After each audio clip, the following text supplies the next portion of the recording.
Saludos amigos, bienvenidos a otra entrega de Perfiles con Lorena Erasme. Qué placer estar con ustedes en este día, como cada semana. Gracias por su sintonía a través de este canal y permitirnos entrar en sus hogares con los diversos perfiles del país. Les cuento que el perfil de esta semana es un hombre trabajador, uno de los rostros jóvenes de la política dominicana. Lo hemos visto destacarse tanto en el sector empresarial, también en la parte de derecho y la política. Él es Rafael Paz, abogado político, miembro de la Fuerza del Pueblo, y es el perfil de esta semana. Yo me voy a aprovechar un poquito hoy para conocer un poquito más de Rafael, sobre todo su niñez. Supe que nació en Nueva York. Además, quiero hablar con él sobre cómo ha sido su paso en la política y conocer un poquito más sobre su madre, sobre su hijo y sus aspiraciones políticas en lo adelante. Así es que no les voy a contar más para que puedan disfrutar del perfil de esta semana desde aquí, desde el Hotel Radisson. Rafael Paz, abogado, político y miembro de la Fuerza del Pueblo. Vamos a la pausa.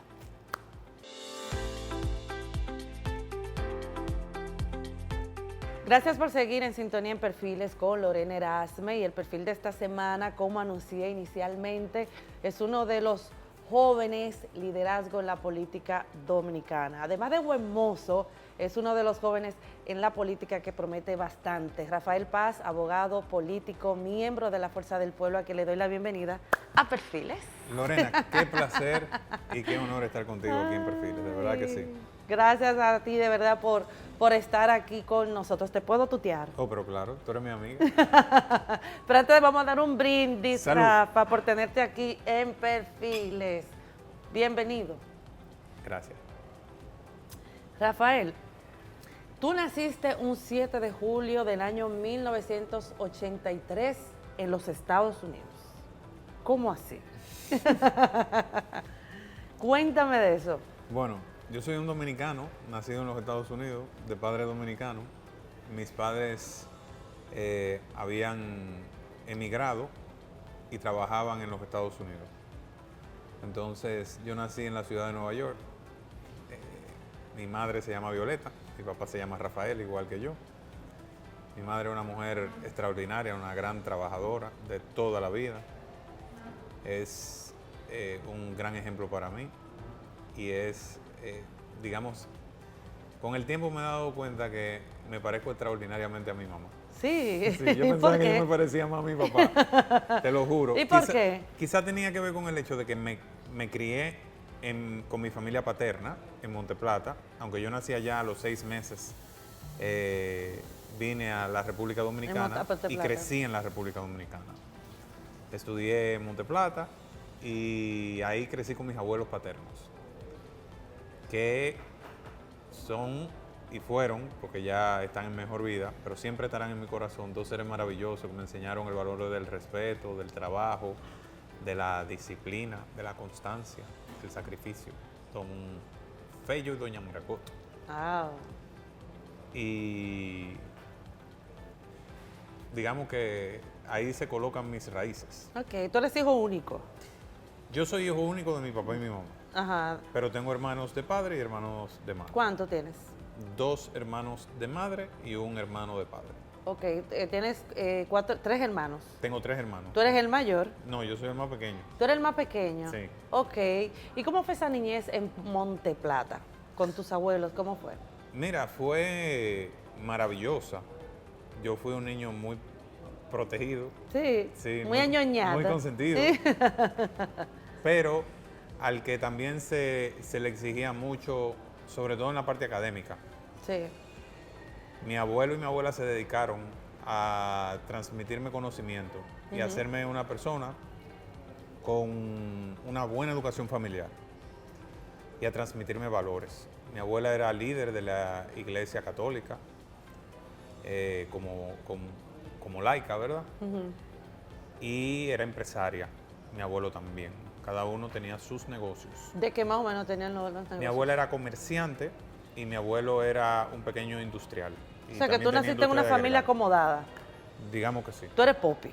No, yo soy hijo de gente muy trabajadora que creó un patrimonio y que digamos, trabajaba para echar para adelante el país y en ese momento la provincia de Monteplata. Me crié en un hogar donde mi abuela y mi abuela, aunque mi abuelo era muy masculino y mi abuela era muy femenina, Sí. pero cada uno tenía un respeto enorme por el otro y no había subordinación. Ok, nadie mandaba la casa, sino que era de manera... Era todo muy en acuerdo. Exacto. Y mi abuela tenía un patrimonio en momentos que era mayor que el de mi abuelo. Entonces, digamos que eso de Del feminismo y no existió nunca. en mi casa, eso de la desigualdad y del machismo, eso nunca existió. Sí. Eso lo conocí yo grande y lo conocí Ya. fuera del ámbito familiar. Sí. De hecho, lo conocí teóricamente como un problema social y luego lo vi en distintas facetas de mi vida, porque en mi casa eso nunca existió. Qué De bueno. hecho, yo crecí en una familia de mujeres muy fuertes y eso me moldeó como hombre y como ser humano. ¿Quién era la fuerte, además de tu abuela, tu mamá? Mi mamá era una mujer muy fuerte, muy determinada, con un gran, como dicen los americanos, un drive, una fuerza motriz extraordinaria. Mi mamá era inversionista, comerciante, o sea, ha sido siempre una persona muy echada para adelante. Y la directora de mi escuela era una monja española también, la hermana Carmen Cuadrado. Eran 3 monjas de ¿Te la educaste orden con de las monjas? dominicas. Sí. Mujeres extraordinarias, con una fuerza de voluntad y una determinación admirables. Lograron construir, con el esfuerzo de los padres y la colaboración de la comunidad, una iglesia que es modélica y es un referente y ha sido un referente en esa provincia. Y que me permitió tener una educación que, complementada con la educación que además, pues mis abuelos siempre se preocuparon de que yo tuviera clases en la tarde y todo ese tipo de cosas, estudiara inglés. La sala de tarea. Todo eso complementó una educación que cuando llegué a la universidad Ajá. no tenía nada que envidiarle a la educación de los mejores centros privados del Distrito Nacional. Ok. Rafa, ¿cómo era ese niño? ¿Eras juguetón, eras tremendo, tranquilo? ¿Tú te ves como que eres muy calmado, pacífico? ¿Eras así estando niño? Yo era tranquilo, pero era muy curioso y me gustaba desarmar todos los juguetes. Sí. Yo tenía muchos juguetes, pero al poco tiempo los estaba desarmando porque quería ver lo que tenía adentro. Lo que tenía adentro. Correcto. Entonces le quitaba los motorcitos y le ponía las pilas, le ponía una hélice, lo armaba de otra forma. Mi abuelo me decía que yo rompía hasta los hierros de la cárcel. Ay. ¿Y no te dieron pelita ellos? Mira, si tú supieras que una que otra vez, pero a mí lo que más me dolía era la reprimenda moral. ¿Cómo así? Cuando mi abuelo me llamaba la atención, eso me dolía tremendamente porque yo tenía una gran relación con mi abuelo, él era mi mejor amigo. Y cuando él se ponía bravo conmigo, eso me dolía en el alma de una forma que tú no te puedes ¿Te imaginar. ignoraba? No, ¿Te daba tu me llamaba la atención y me mandaba para mi cuarto. Y tenía un pedacito de una correa podrida que me dio una que otra vez, pero no me dolía la correa, lo que me dolía era el gesto de que se molestara conmigo. Pero así, mi abuelo se dedicaba mucho a mis tareas, a crearme un hábito de lectura, a crearme una disciplina con la organización, con la hora de levantarme. O sea, mi abuelo me enseñó el valor de los hábitos en la vida. De esas pelas que él te dio, ¿por qué fue? O que te dio de castigo. Vamos a ver, ¿qué tú recuerdas de esas anécdotas, de ese niño en Monteplata? Normalmente, quizás tenía que ver. La verdad es que quizás tenía que ver con alguna falta de respeto. Yo quizás era medio respondón. Yo ¿Eres era de carácter tranquilo, fuerte? yo era tranquilo, pero era respondón. Tú eres de carácter fuerte. Siempre he sido de carácter fuerte.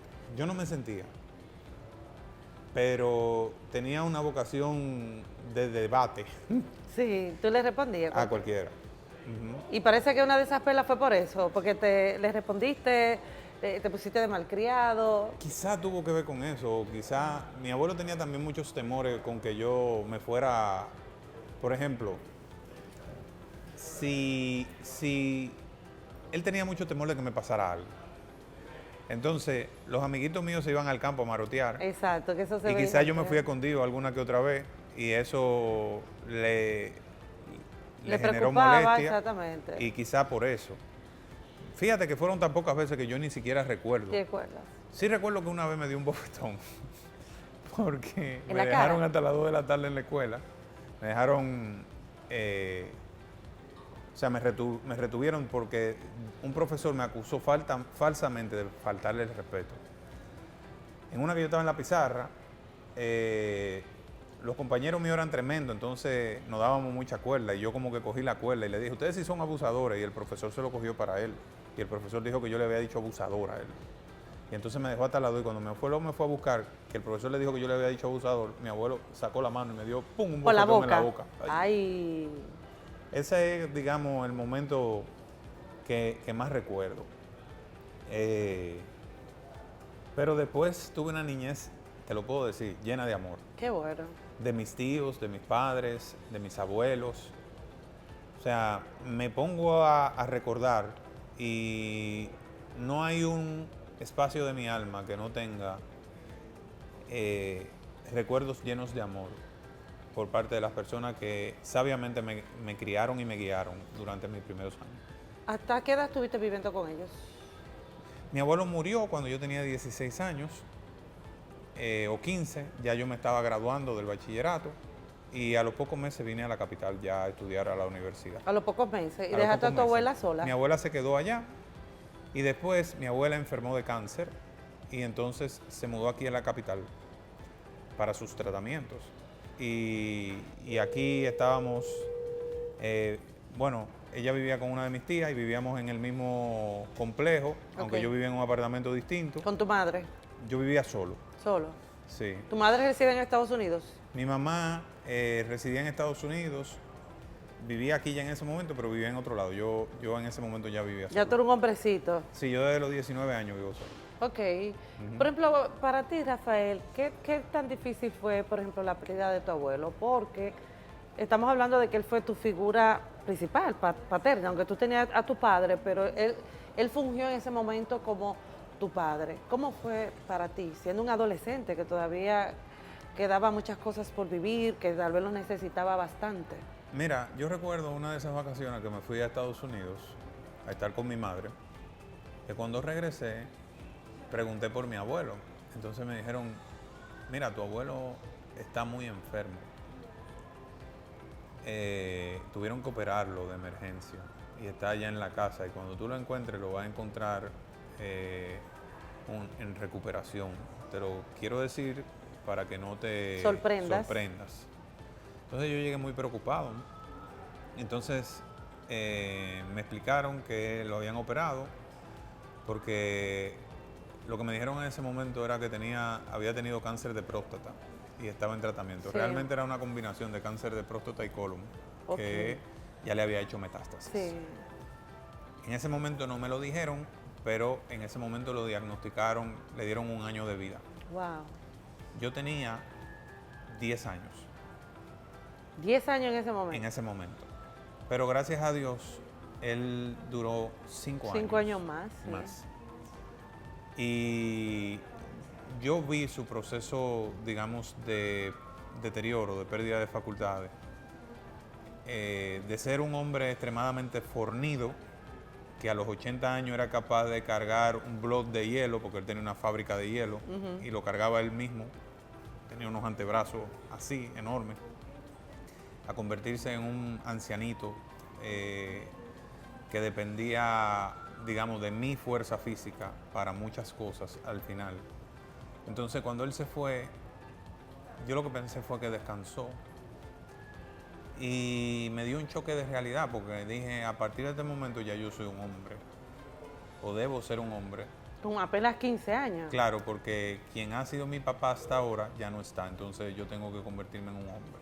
Ok. Ese fue el pensamiento que me llegó a la cabeza. ¿Hay algún consejo que tú puedas compartir con nosotros que, por ejemplo, ya para esos días él te dio, te preparó o te dijo, por ejemplo, mira, casi estoy perdiendo la vida, quiero que seas así en el futuro? ¿Te llegó a decir? Él lo que siempre me repetía es, lo único que yo le pido a Dios es que me mantenga vivo hasta que tú seas bachiller.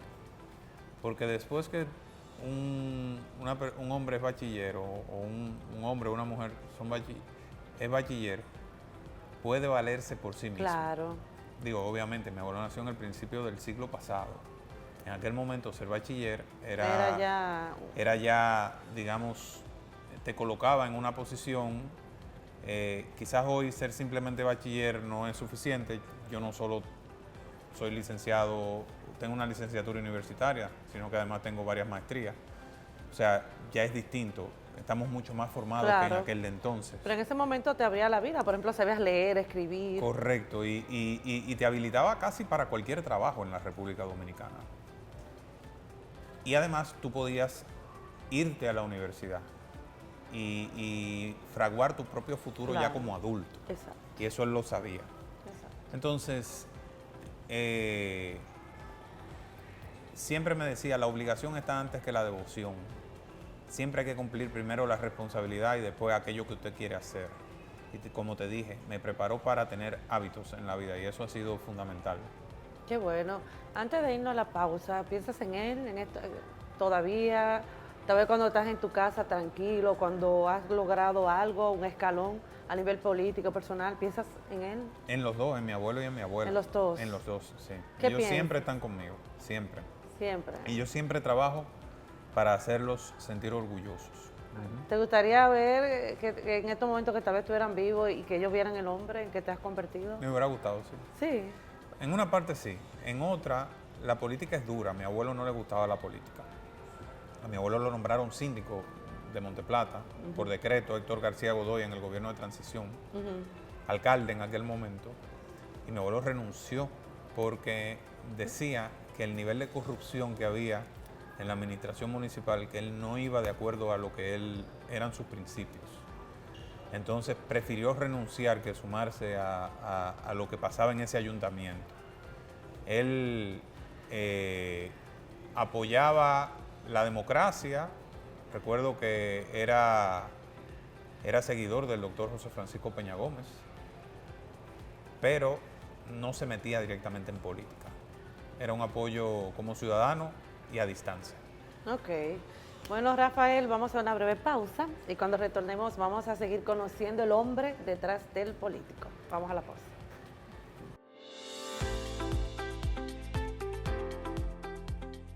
Gracias por seguir en sintonía en Perfiles con Lorena Erasme, y el perfil de esta semana es el abogado político, miembro de la Fuerza del Pueblo, Rafael Paz, y he hablado de interesantes temas con él sobre su niñez, sobre su abuelo y su llegada aquí al Distrito Nacional. Rafael, y aquí voy. Cuando llegas aquí a la ciudad, como dicen, ¿verdad?, de Monteplata, ya un hombre totalmente independiente, ya con otra forma de pensar, ¿fue chocante para ti? O sea, dejar a Monteplata, el distrito, que es totalmente diferente. Exacto, comenzar de cero. ¿Cómo fue para ti?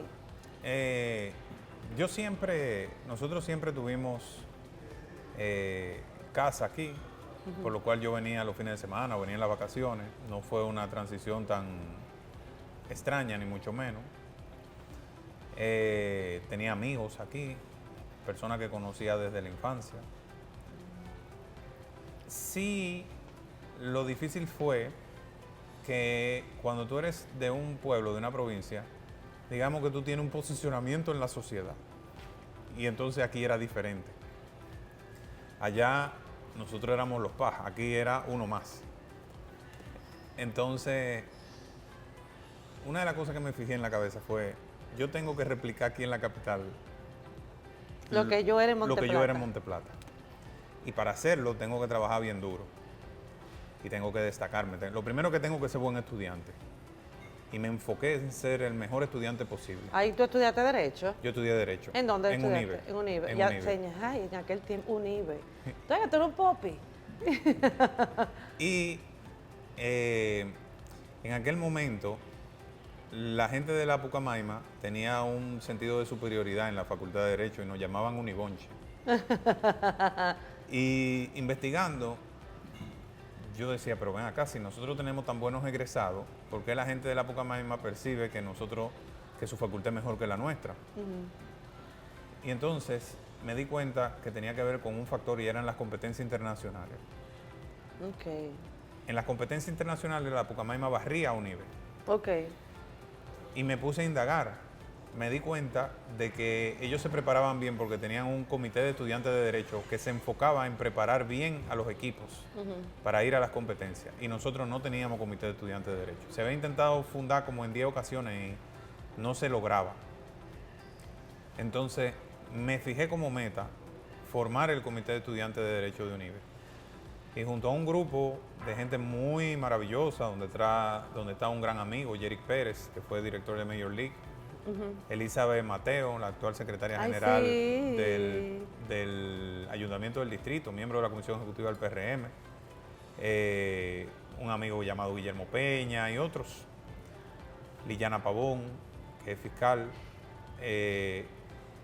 formamos el Comité de Estudiantes de Derecho.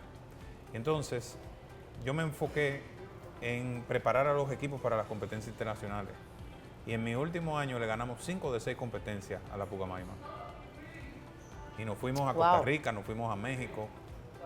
Y compartí mi vida académica. Yo me gradué con índice para Magna Cum Laude. Y la compartí con una activa vida extracurricular, participando en COLADI, que era el Consejo Latinoamericano de Estudiosos de Derecho Internacional y Comparado, en el movimiento social juvenil, participamos en protestas como la otra feria, la otra campaña y las competencias. Eso te llevó al sector privado, todos esos escalones, porque tú iniciaste en el sector privado. Mira, la realidad es que es una mezcla. Mi primer trabajo fue en una de las mejores firmas de abogados del país, que es Castillo y Castillo. Ah, opa. Pero de ahí pasé a la Escuela del Ministerio Público. La doctora Aura Celeste Fernández la nombraron directora y mi profesor de Derecho Constitucional, Cristóbal Rodríguez, lo nombraron director académico. Entonces él me ofreció la posición de asistente. Y a mí me tocó organizar con ellos el primer concurso de aspirantes fiscalizadores de la República Dominicana. De ahí pasé a la Suprema, a la Dirección de Políticas Públicas, de ahí pasé a la Junta.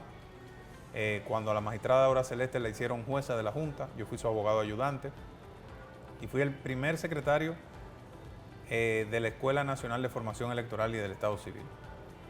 De ahí, entonces pasé al Congreso Nacional como asesor, primero como consultor en temas constitucionales y después como asesor durante la reforma constitucional del 2010. Pero tú has pasado muchas posiciones, pero a tu corta edad, porque tú apenas vas a cumplir ahora 43 años o No, 42. Yo voy a cumplir 42. 42, tú, un niño. Pero, entonces, en el Congreso, durante la reforma y con posterioridad a la reforma, me tocó entablar relaciones con los diversos sectores de la sociedad. Sí.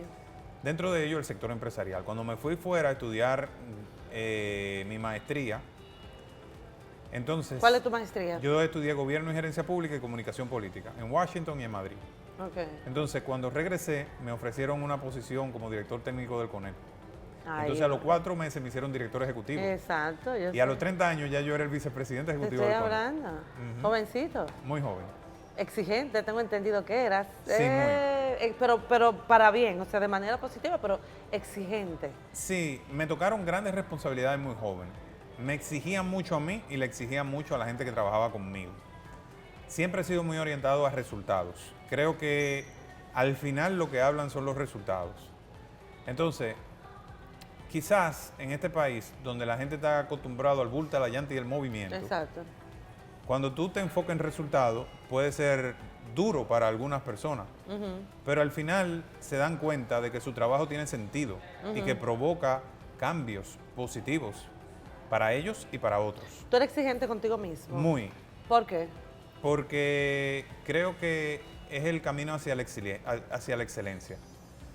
Y desempeñarse con excelencia es lo mejor que tú le puedes devolver a la sociedad. Okay. Y yo soy exigente como gerente, como líder, pero pago bien. Ya sabes. Siempre le mejoro. Siempre. Yo le exigía mucho a la gente, pero siempre le mejoraba los salarios. Exacto. En competitividad, por ejemplo, yo aumenté los salarios un 30%. Wow, pero mucho. En 2 años y medio. Ok. Y contraté muchas mujeres y gente de muchísima capacidad. Y contrataba en el Estado, no por amiguismo, sino a través de concursos públicos abiertos. Recibimos más de 2.000 aplicaciones para contratar aproximadamente 30 técnicos. y logramos ingresar a mucha de esa gente a la carrera administrativa. Y hoy el Estado tiene funcionarios modelo, graduados en universidades de Estados Unidos, de Corea, de Europa, en esas instituciones, gracias a una visión que premia el mérito por encima del enllavismo. ¿Cómo tú pasas a la política? Porque, por ejemplo, tu abuelo no quería saber de la política. Pero entonces, ¿cómo tú del sector privado, de venir, por ejemplo, a liderar varios sectores, el educativo, ya la parte también de derecho privada, ¿cómo pasas a la política? Es una combinación de cosas. Mi abuelo sin quererlo fue el culpable de una parte. ¿Por qué? Y algo que yo siempre he sentido de mí es responsable de la otra. Yo siempre he sentido que tengo una misión para con el país. Yo no sé cómo eso se me metió adentro, pero yo siempre he sentido que tengo una responsabilidad para con República Transformadora. Dominicana. Transformadora. Y tengo una visión positiva. Yo quiero cosas buenas para mi país y me he preparado para dárselo. Pero mi abuelo, yo le hice 2 preguntas y me dio una respuesta que me generaron un cortocircuito que me llevó a la búsqueda de lo que yo entendía que era la búsqueda de la verdad. ¿Cuáles fueron esas 2 preguntas?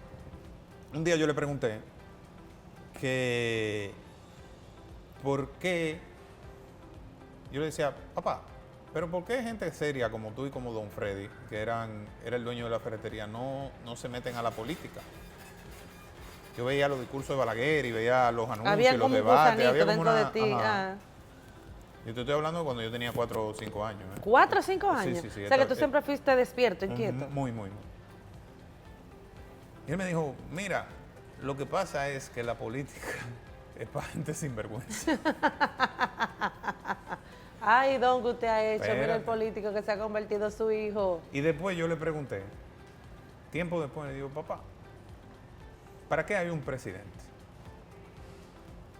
Y él me dio una respuesta muy sencilla. Yo me imagino a mi abuelo, un hombre de casi 80 años, este niño de ¿Qué hace 5 o tanto 6 años, preguntándome? ¿Y política? preguntándole qué hace un presidente, cómo él le iba a responder. Él me dijo, Exacto. mira, hay un presidente para que la gente nos robe. Ay, si eso fuera verdad. Entonces, Ay. eso me hizo un cortocircuito. Porque yo había recordado que le pregunté sobre los políticos y me dijo que los políticos eran sinvergüenza. Entonces, había un presidente para que la gente nos robara, pero el presidente era un político. Sí, Entonces, si el entonces, presidente ¿cómo? era un sinvergüenza, la gente iba a robar. La gente iba a robar. Entonces yo dije, ese es el problema de este país. Sí. Y eso, yo necesito entender cómo es que esto funciona. Claro. Y entonces fui un poco buscando la verdad, leyendo, escuchando, poniendo atención a las campañas. Y eso desarrolló en mí una atracción. Después, cuando yo tenía 9 años, mi tío decidió emprender el camino del liderazgo político. Trabajaba en la empresa privada, pero decidió ser candidato a senador de Monteplata. Y yo quería andar con él de arriba para abajo. Y entonces, Charlie Mariotti. sí, iba a todas las reuniones con él, a todas las que él me permitía, porque después me despachaba para mi casa en algún momento. Imagínate, un muchachito de 9 años o 10. Pero a mí y yo imitaba a Juan Bosch, imitaba a Peña Gómez, imitaba a Balaguer. Y con el tiempo eso se fue fortaleciendo en mí. ¿Te llevas bien con Charlie Mariotti actualmente? ¿Cómo es la relación con él? Muy buena. Hemos tenido nuestro momento de diferencia y de tensión. El momento más álgido fue cuando me fui del Partido de la Liberación Dominicana, del cual yo era miembro del comité político y él era secretario general. Fue un momento muy difícil que puso a prueba la unidad de mi familia. Wow, ¿tanto así, Rafael? Sí, claro, porque fue un proceso accidentado. Yo, mirando en retrospectiva, pienso que pude haberlo manejado mucho mejor. Pero a veces hay que estar en el zapato del hombre y en el calor del momento para entender el nivel. Yo entendía que ya ese no era mi camino. ¿Tú le expresaste en algún momento como tío, como pariente, mire, yo no quiero seguir ya en el PLD, no me estoy sintiendo? ¿Le llegaste Yo había renunciado 6 meses antes, yo había mandado una carta. ¿Qué? Sí, era una decisión que estaba madurada en mí, porque entendía que el PLD estaba concentrado en el pasado, en defender el pasado. Y yo entendía que el bochismo debía poner sus ojos en el futuro, en construir una alternativa. Yo sabía que esta fuerza social que gobierna, que es el PRM, repite la historia constantemente. Ellos ahora le han puesto un poco de marketing al asunto, pero al final tienen una naturaleza. Entonces, entendía que el bochismo tenía que reunificarse y desandar los pasos que llevaron a su división y unificarse alrededor de la figura de Leonel. O sea, por eso te desencantaste. Eso forjó una convicción en mí. Entonces, decidí que iba a la fuerza del pueblo. Lo decidí yo solito. Pero ellos no te coquetearon cuando pusiste tal vez tu renuncia hace meses antes. No. Los rumores le llegaron al doctor Leonel Fernández. No, fue una decisión enteramente mía desde el principio. ¿Te identifica más con lo que pueda pensar la visión del doctor Leonel Fernández? Mira, es una cosa extraña porque yo trabajé con Danilo en su gobierno. Sí, claro. Y tenía, en las labores gubernamentales, yo tenía una gran sintonía con Danilo. Porque Danilo es una persona muy orientada a resultados también. Entonces nos sabíamos entender fácil. Pero después en la parte política, cuando llegó el momento político, no nos entendíamos. Quizás yo estuve muy marcado durante mis años de juventud por el estilo de Leonel. Ok. Y por la visión de Leonel. Y eso me llevó a generar una identidad con él. Yo nunca he tenido un decreto ni he sido favorecido en nada por un gobierno de Leonel. Sin embargo, entendí que él era quien tenía la visión correcta para poder retornar, para consolidar nuevamente la base social histórica del bochismo y poder formar una mayoría que nos llevara al poder. ¿Quién te contactó primero de la Fuerza del Pueblo? ¿Tú te acercaste a ellos o cómo fue ese...? Un amigo en común, me voy a reservar el nombre. Dime, hombre, aquí. No, porque es una persona del ámbito de lo privado, Ok. que sirvió, digamos, como amigable componedor. Pero fue una decisión enteramente mía, te lo ¿Y puedo con decir. quién te reuniste inicialmente? Con ¿Con el doctor Leonel. Leonel Fernández? ¿Y qué él te dijo? Ven para acá. No, él estaba más que feliz. ¿De verdad? Claro. Yo he sido el único miembro del comité político del PLD que se fue después de la ruptura. Ok. Los otros que salieron del PLD, del comité político, se fueron al gobierno en un pacto y hoy tienen importantes posiciones gubernamentales como resultado de Sí. eso. Yo me fui a la oposición a formar partido y a formar una mayoría que nos permita construir una visión diferente Sí. del país. ¿Se enojó contigo en ese momento, Charlie? ¿Duraron un tiempo separados? Sí. ¿Sin hablar? Sí. ¿Qué tiempo? Un tiempito, un par de años. ¿Un par de años? Sí, Sí, pero eso- 2 o 3 años. Sí, como 1 y medio, más o menos. ¿Te dolió? Dolió. Yo siempre he tenido un gran amor por Charlie y por toda mi familia. Charlie fue que me enseñó a gatear. ¿De verdad? Te decía, ven para acá. No, porque yo era muy Es grandote. tan gruñón así como se ve a yo, veces, era, ¿no? yo era muy grandote. Sí. Yo nací de 10 libras. Wow. Y crecí muchísimo. Esto era un Entonces, hombre. Yo no podía gatear, me caía. Y entonces él me levantaba la barriguita ¿Es y verdad? me hacía así. Wow. Sí. Y Charlie fue que me hizo mi primera canción de cuna. Sí. Sí, es verdad. O sea que tú tienes lindos recuerdos con él. Con Charlie, sí. Charlie es como un padre para mí. Pero actualmente ya las cosas están normales. Sí, Ya. gracias a Dios. Qué bueno. Sí. Nos respetamos mucho más que antes, Sí, ambos, pero claro. bien. Rafael, vamos a una breve pausa y cuando retornemos vamos a seguir conversando contigo y conocerte un poquito más, ¿te parece? De acuerdo. Vamos a la pausa.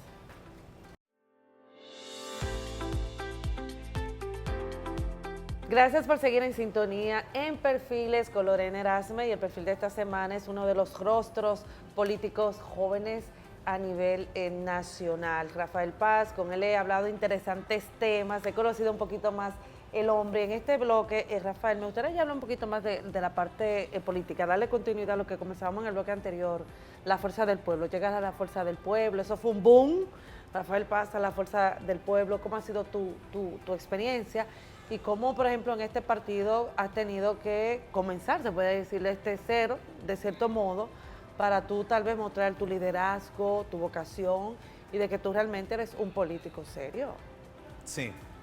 Como te dije ahorita, yo me fui a la oposición a construir partido. La Fuerza del Pueblo, cuando yo salí del Partido de la Liberación Dominicana, se percibía como un partido mucho más pequeño, un partido sin estructura, decían, el invento de partido de Leonel Fernández. Cómo Rafael Paz renuncia al poderoso comité político y se va a un partido que es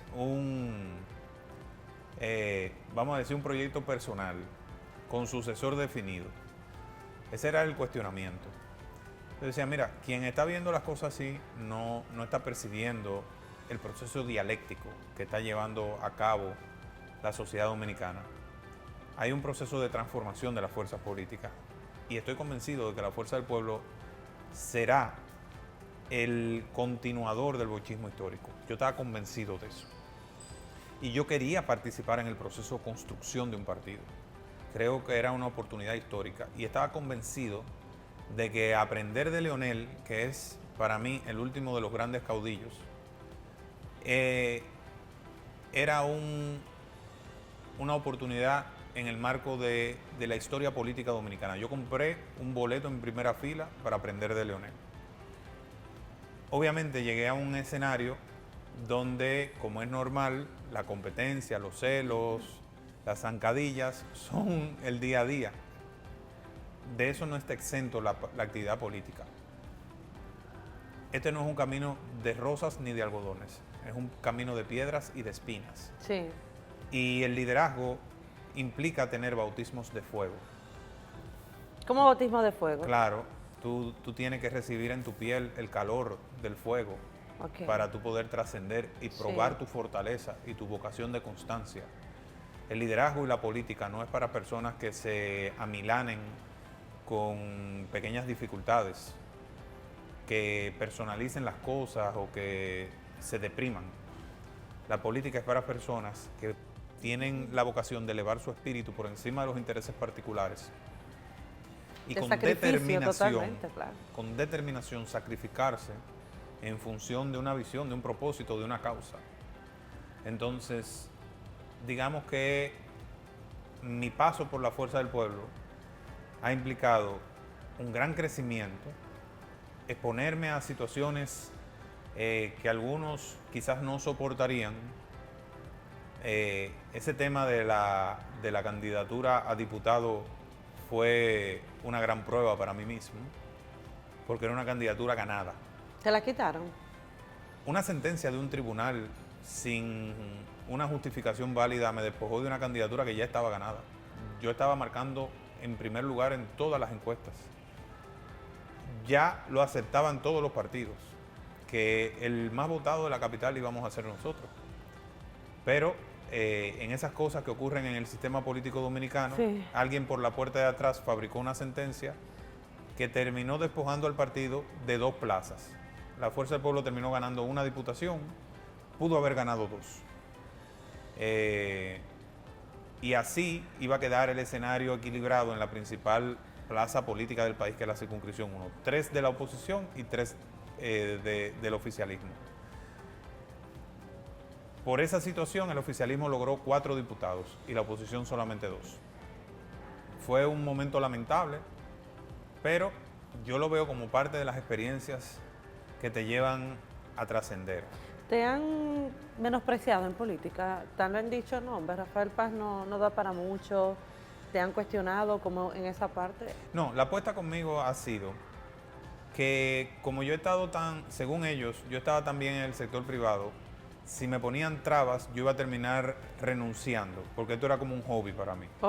Y que yo iba a retornar al sector privado, pero se equivocaron, porque yo no vine al mundo para estar cómodo, como dice Marco Aurelio.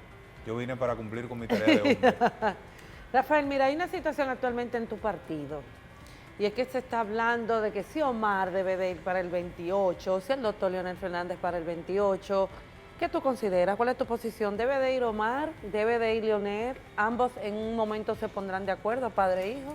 Mira, yo creo que es una discusión extemporánea.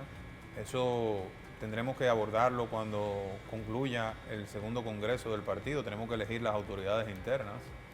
Con lo que no estoy de acuerdo son con las descalificaciones, ni con los ninguneos, ni con compañeros enfrentando a otros compañeros como si fueran adversarios.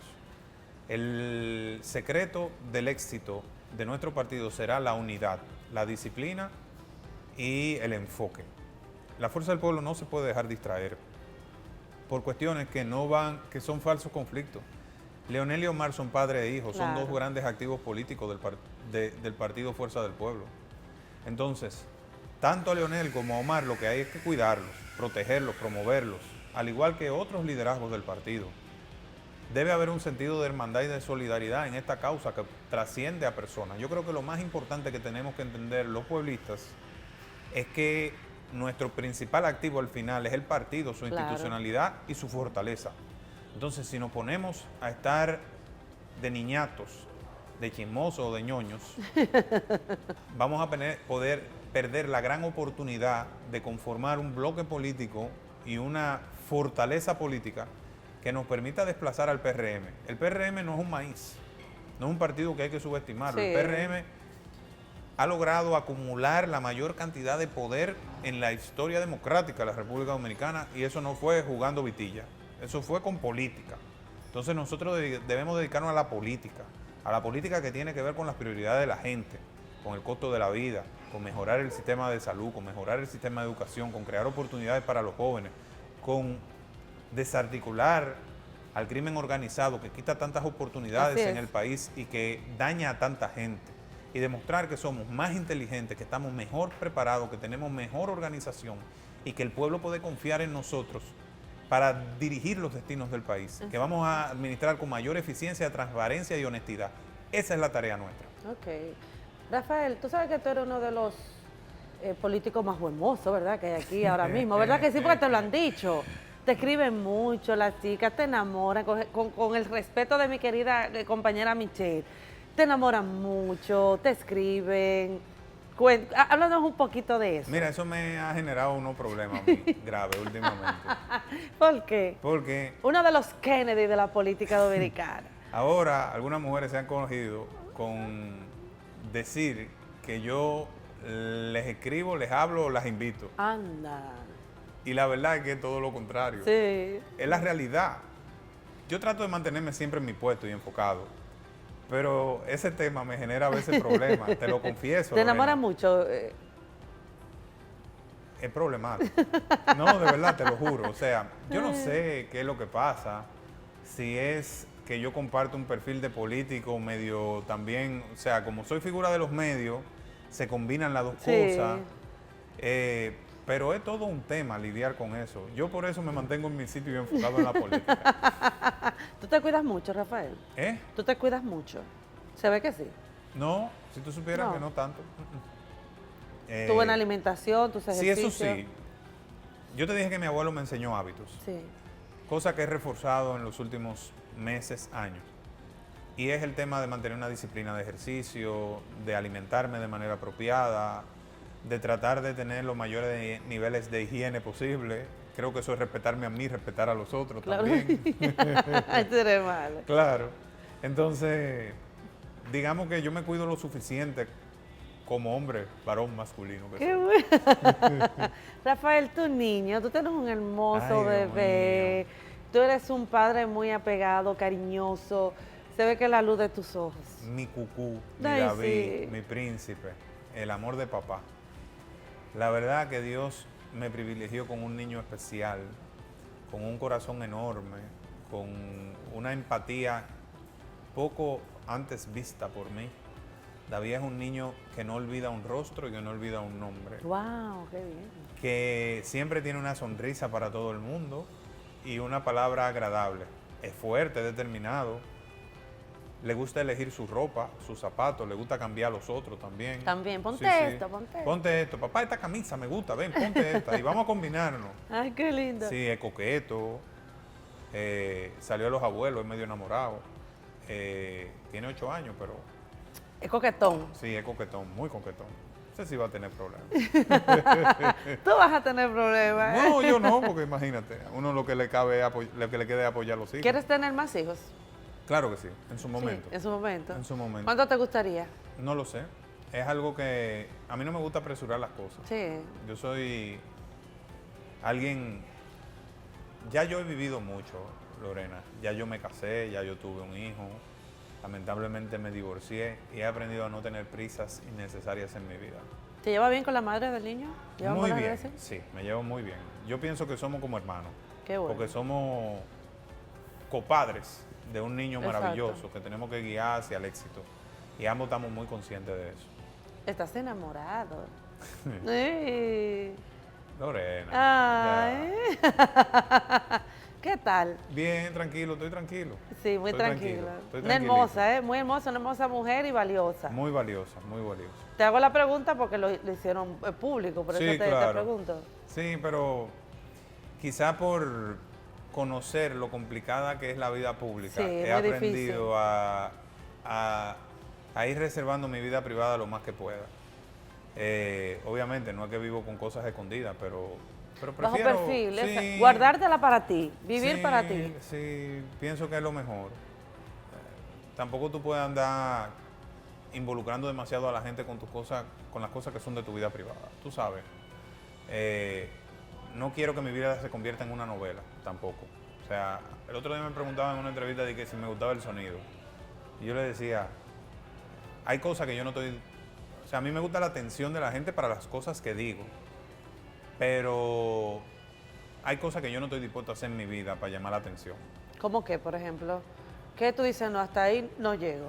Mira, yo te decía, fuera de cámaras, que yo busco cada día ser la versión más auténtica de mí mismo. Eso es cierto, mantener tu esencia. Mantener mi esencia. Al principio la gente decía que yo era muy posado y que parecía fingido, porque me veían educado, cuidando mucho mis palabras, etcétera. Pero con el tiempo se han ido dando cuenta de que eso es lo que yo soy, de que soy así desde que soy chiquito, desde que mis Exacto. abuelos me criaron. No es una pose, no es nada. Yo soy como soy. Peleo como peleo, digo las cosas claras como las digo, hablo correcto como hablo correcto. O sea, eso soy yo no soy otra cosa. Entonces, el día que la gente me premie con su voto, con su confianza, sabrá a quién está eligiendo, Amén. qué valores, qué tipo de persona. No trato de aparentar un santo porque no lo soy. Sí. Yo soy un hombre con todas las imperfecciones Como propias cualquier de un ser humano. humano, Exacto. con mis momentos de luz y con mis momentos de sombra, con mis grandes aciertos, con mis grandes equivocaciones, con mis mejores versiones y con mis peores versiones. Ahora, siempre buscando ser quien yo soy y ser la mejor versión de mí, sin buscar parecerme a nadie, sin copiar a nadie, sin abusar de nadie y sin buscar herir a propósito a nadie.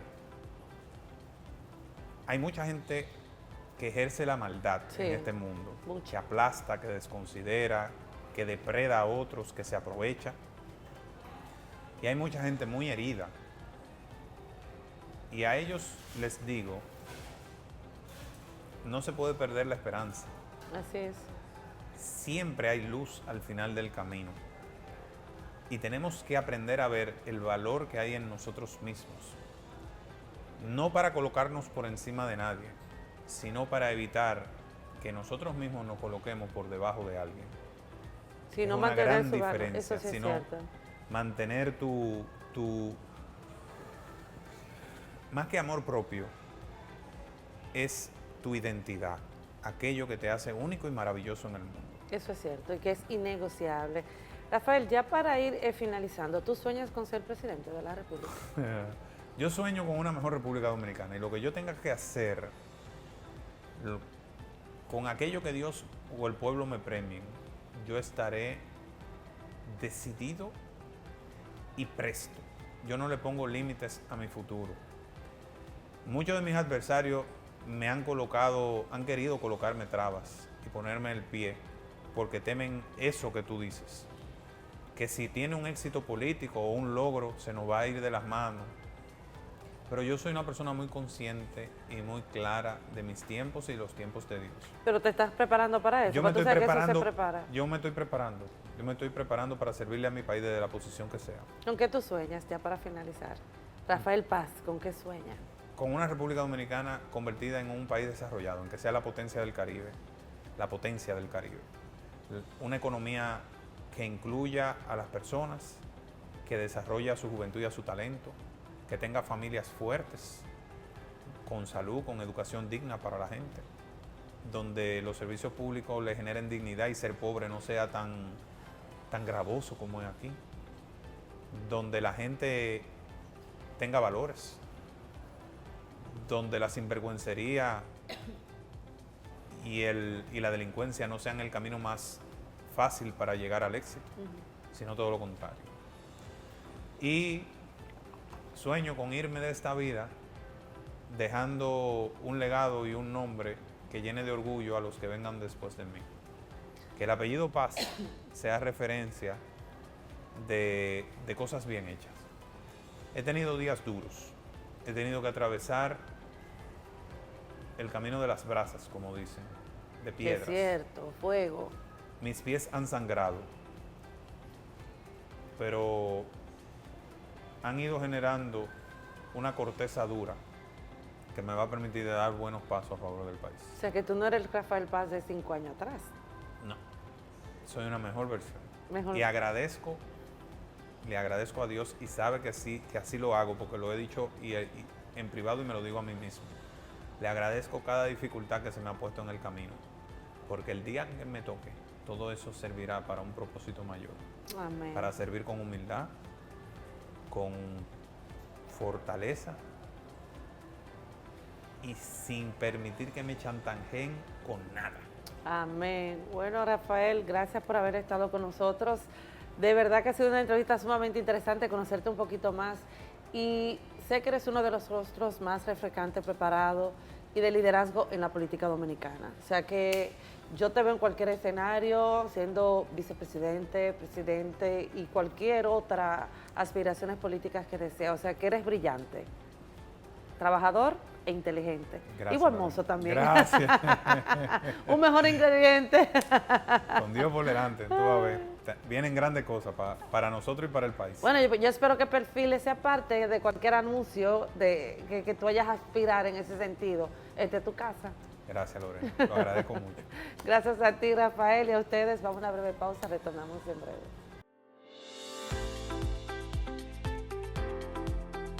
Bueno, señores, hemos llegado al final del programa de hoy. Yo espero que hayan disfrutado del perfil de esta semana, Rafael Paz. ¿Vieron?